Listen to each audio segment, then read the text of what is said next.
I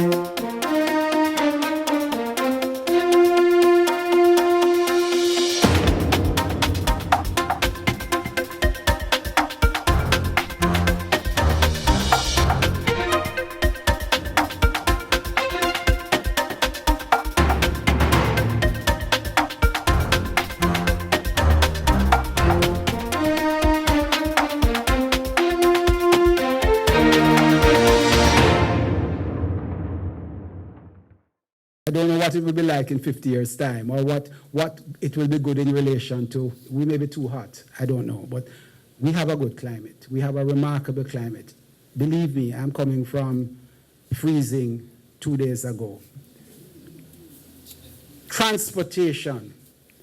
This is crucial. We are at the crossroads of the movement from the Pacific through the expanded Panama Canal to North America and Europe. The Caribbean, you must pass through the Caribbean Sea. This was understood critically by the pirates who hid out in Port Royal and on the north of Hispaniola, waiting for the Spanish galleons to come through with the gold from Portobello and Cartagena. And they understood that they must pass through the Caribbean, and they pounced on them. Thus Henry Morgan and that set of old pirates. But we're still there, and this is one of the major advantages that we have in the world today. The question is, what are we going to do with it? Secondly, we have a remarkably creative population. This cannot be understated. 3 Nobel Prize winners, 2 of them coming from one island, St. Lucia. I don't know what it is about the water in St. Lucia, but they can count 2, Sir Arthur Lewis and Derek Walcott. Vidya Naipaul is the third. A popular music tradition that is recognized anywhere in the world, that is a huge industry in its own right, and that has generated and infiltrated popular music throughout the entire world. Literary prizes. I'm not even speaking here about the sports, and I'm going to come back to sports in the end and the extent to which we have made our mark in the world of sports. But I think we have a highly creative population. It is our most important asset, and we haven't yet begun to tap its potential. The third advantage is what I just stated as a disadvantage in the beginning, or a challenge, is also an advantage, and that is the huge, highly skilled population in the diaspora. The Caribbean diaspora is only now beginning to be recognized as one of its most important assets. If you're losing 80% of your skilled people, then they're somewhere, and they still consider themselves Caribbean, very much so.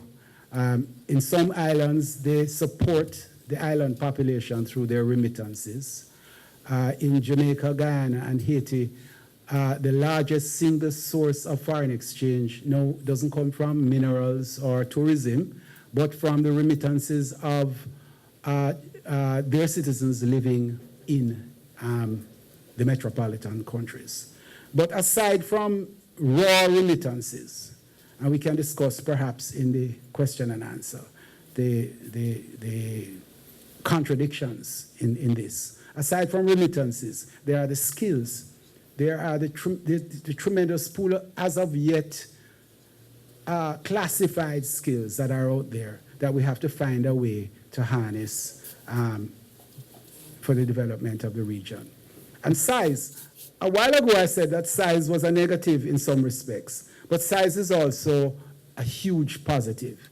There's an ease of communication, of political communication, of social communication, and there's a possibility of an intimate face-to-face democracy in a small country, which there's a possibility of it. There's also the possibility of the worst kinds of authoritarianism in a small country. An authoritarian parent can be the most oppressive thing in the world, and that's a very small country, that's a family.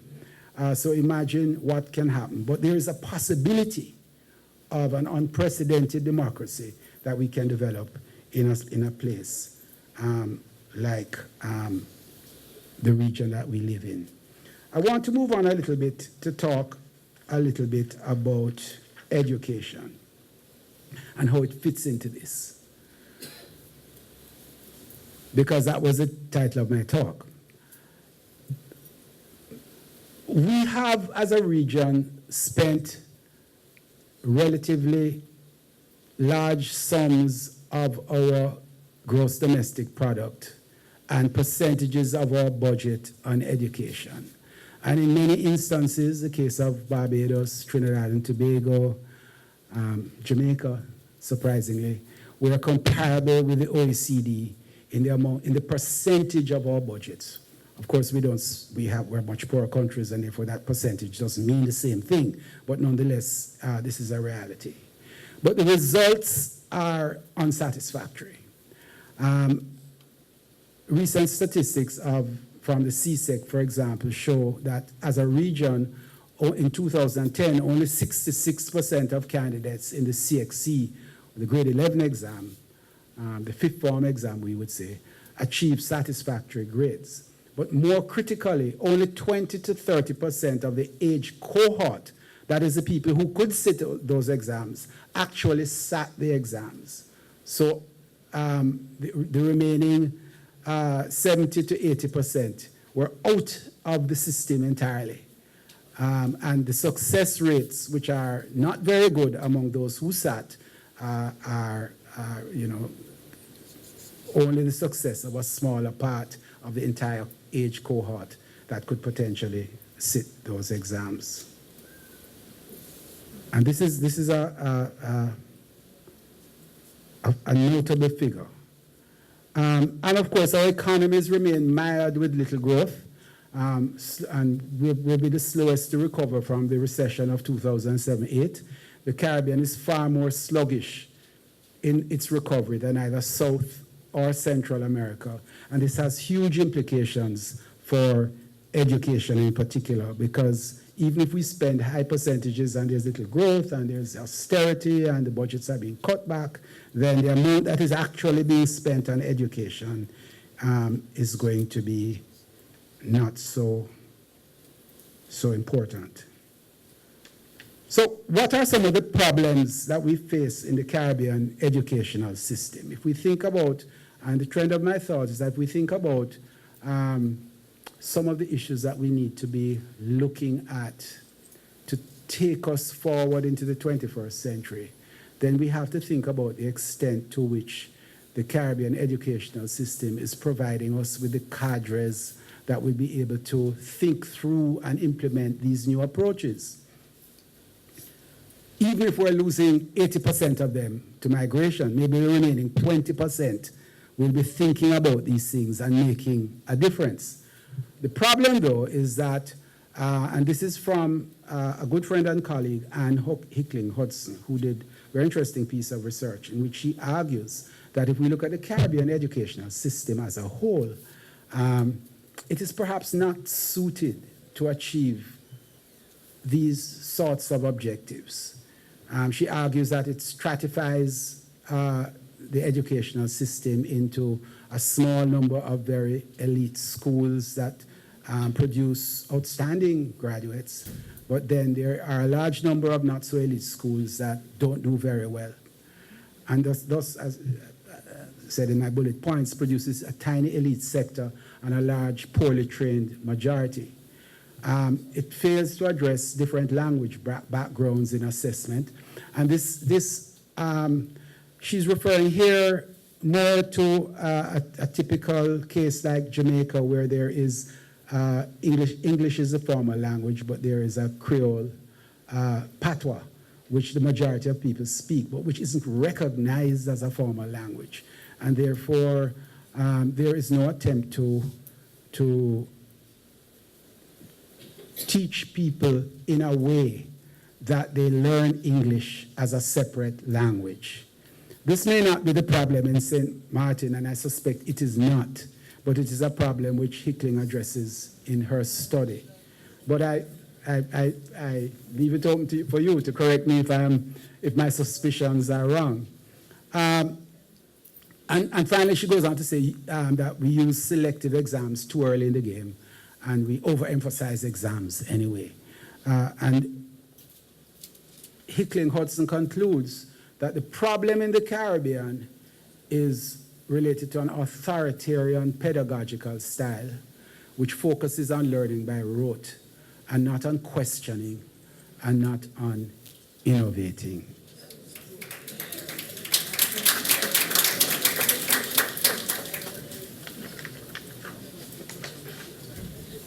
I want to underline the question of an authoritarian pedagogical style. Because without a focus on creating an inventive, creative, and self-confident student, we are doomed to being hewers of wood and drawers of water in the global division of labor.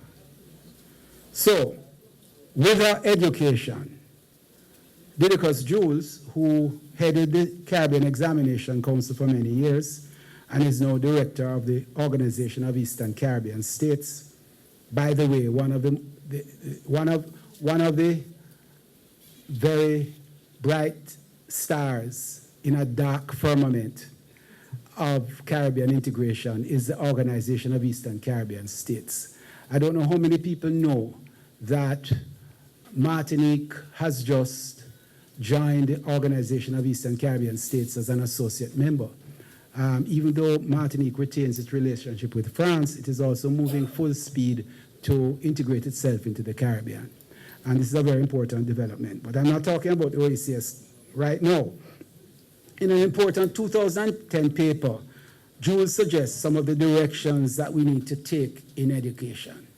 And I think these are critical points developing on Hickling Hudson's earlier points.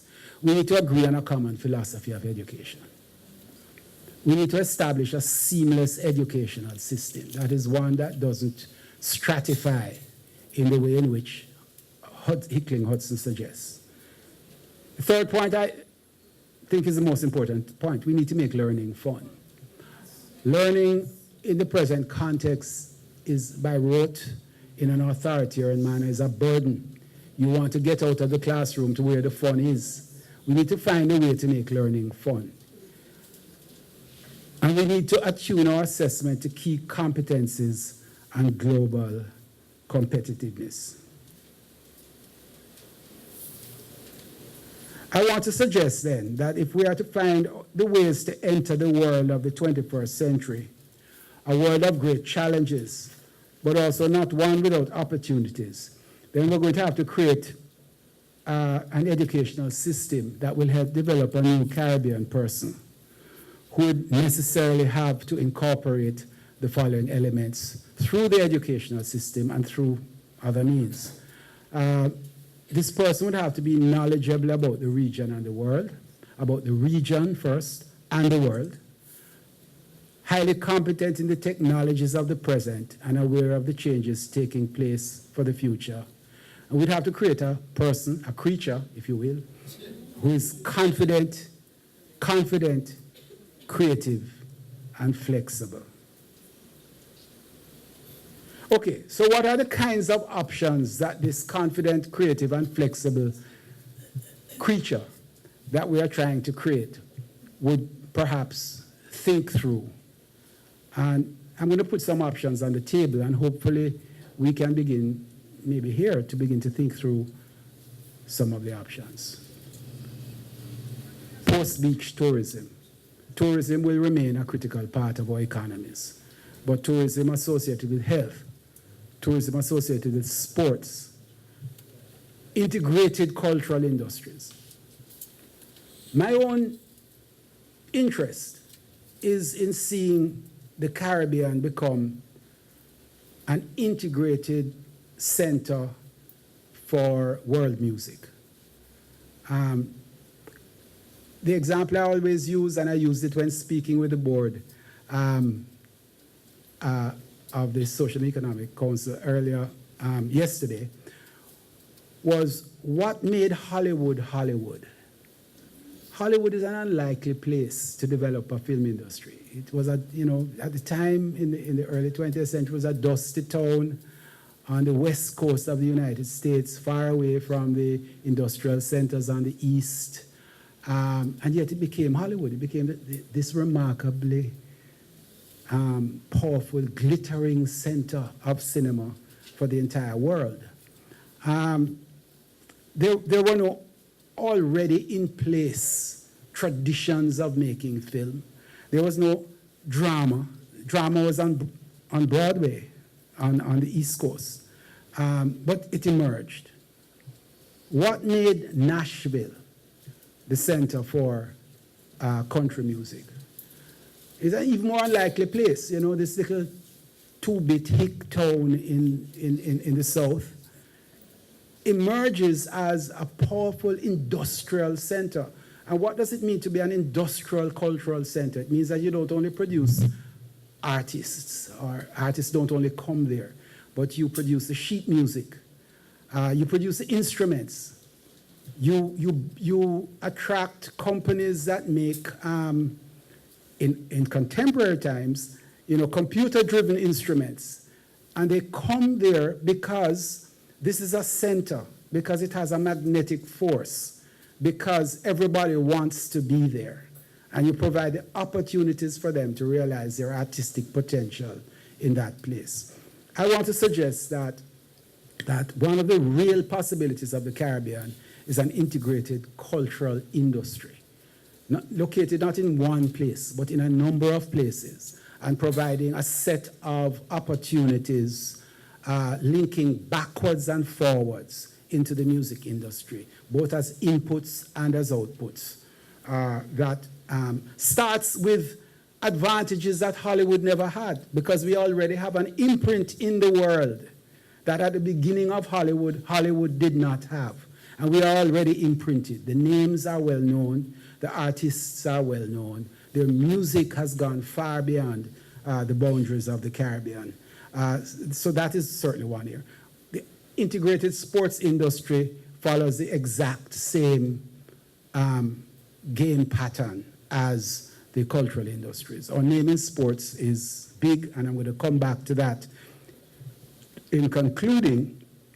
And think about a sports industry in which, and it's already begun to happen in a certain kind of way, in which the makers of track shoes, for example, want to be here because they want Usain Bolt to sign, to give his name to their shoe, or that Churandi Martina from Curacao, that he might have a company that makes vests, have his name on the vest, but also set up their factory in this place. Think about the stopwatch making people, about the track manufacturers, and how it is that we could spin our success into creating an integrated sports industry. Our society is made up of morals and values. What do we mean by morals and values?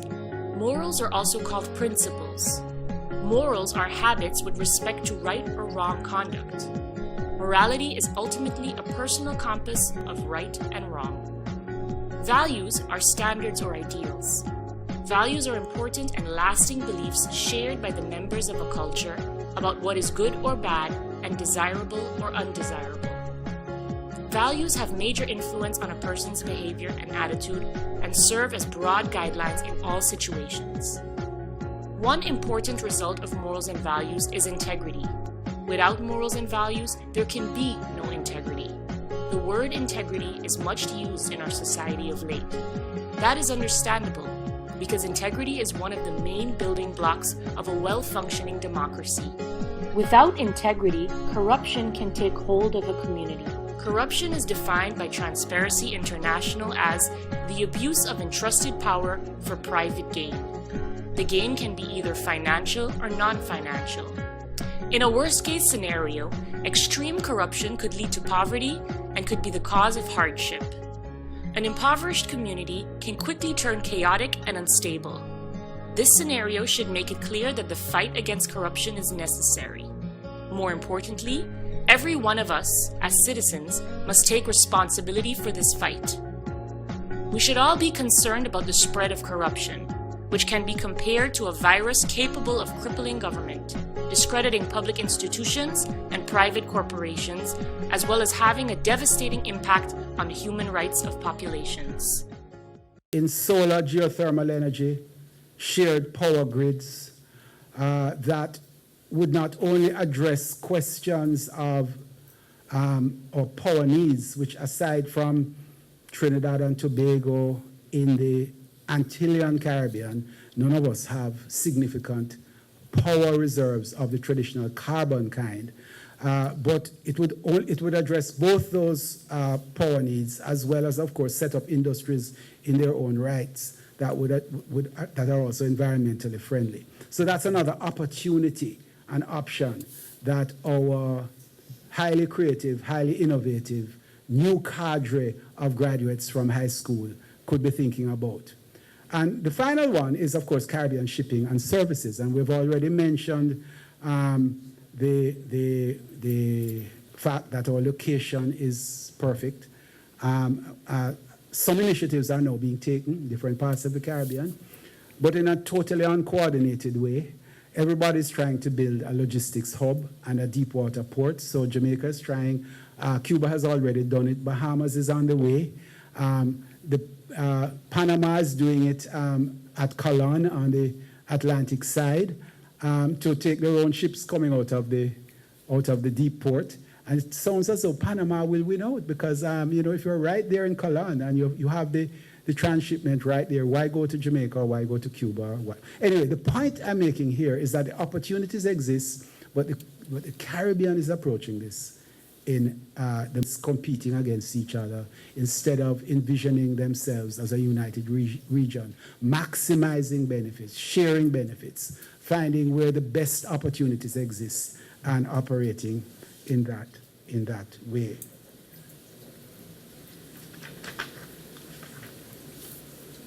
I want to end with a picture of these two people. One is Usain Bolt, who most people should recognize, and the other is Shelley Ann Fraser-Price, who most people should recognize. These are two of my own country people, but I would argue yours too, if we define our country as the Caribbean. They are the reigning world and Olympic sprint champions, but they're not alone. Alongside them are a host of gold, silver, and bronze medal winners and Olympic finalists, many from Jamaica, but quite a few from the rest of the Caribbean. Among them, of course, I mentioned before, Chirandi Martina, a host from Trinidad and Tobago, some outstanding athletes from the Bahamas. We'll give the Bahamas a bly and include them in the Caribbean. Sometimes they like to be, sometimes they like to pretend they're not, but we'll include them. We're generous. And of course, when I mentioned Chirand, it raises the question of the dozens of Caribbean athletes running under the flags of other nations, a quite stunning achievement when viewed through the lens of being Caribbean. If we were to do a proper audit of all the races in the Olympics, and it was a Caribbean team, I think it would probably conquer the world. By the way, if we do that for the World Cup too, but I'm not using that example tonight. In the case of Jamaica, however, what accounts for the success of Jamaican athletics? There's been a huge debate in Jamaica. You've probably heard some of it. You've probably been participating yourselves as well. Is it genetic? That question has been raised. My suggestion, this is questionable, if we consider that there are other countries with West African gene pools who haven't done as well. So it's not, is it food? There's an argument that good old Trelawney yam was the reason why Usain Bolt was successful. I think I'll pass on that argument as well, although it could be true. You know, we're hypothesizing here. What I suggest is the real reason is a system of broad democratic selection that leads to the emergence of really talented athletes.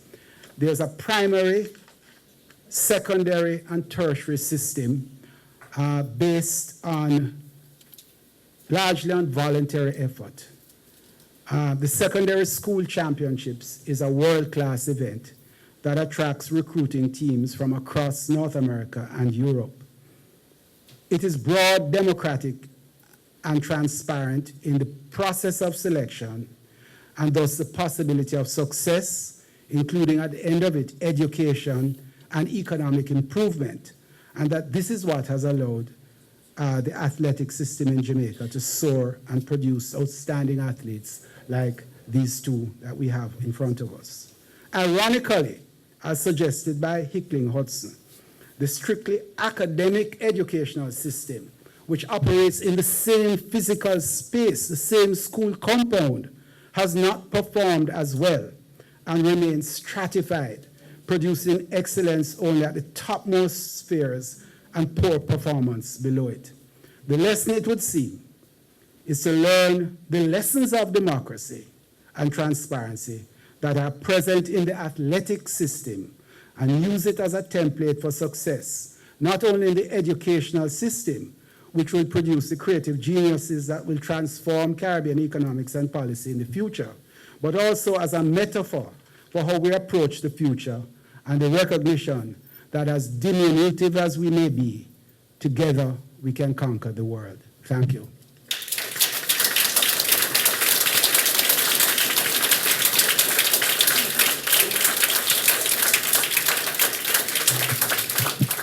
Thank you.